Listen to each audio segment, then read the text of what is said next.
Ito yung room ko. Mamimiss ko. Empty na. Wala na akong gamit dito. As in empty. Empty na siya. Kailangan ko ng lumipat. Pero pwede pa naman ako mag-stay dito. Kaya lang, kailangan ko rin naman mag-work ulit. Sayang pagkakataon. At ito naman yung room ng alaga ko, pero syempre inayos na, inalis na yung bed.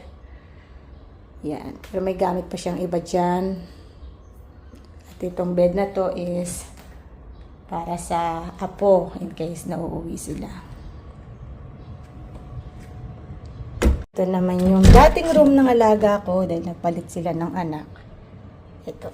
So, palit na sila pati sa gamit ng kama ng anak dito na. So, yan siya. Inayos ko kasi uuwi siya. Kailangan maayos.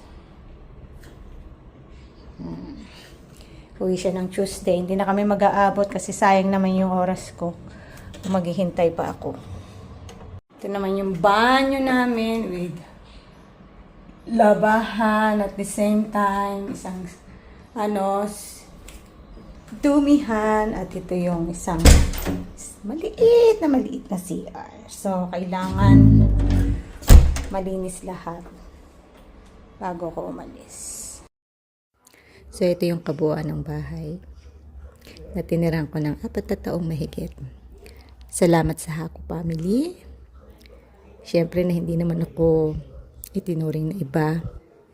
Na kahit na walang tao dyan, kahit wala yung anak, kahit umalis na yung anak, pinagkatiwala niya pa rin sa akin yung bahay.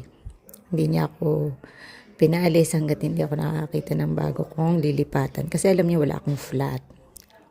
Simula pa lang, sinasabi ko na sa mga employer ko na wala akong flat, hindi ako nag-flat.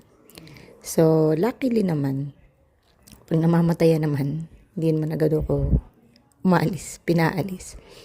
So, may time ako para maglipat ng gamit at makahanap ng work. So, ganun.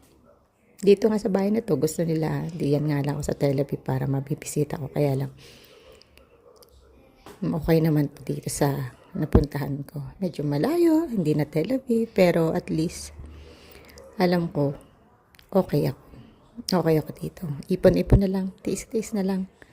Someday, uuwi rin ako at enjoy ko naman yung buhay ko. And salamat kay God at napakabuti niya sa akin. Yun lang.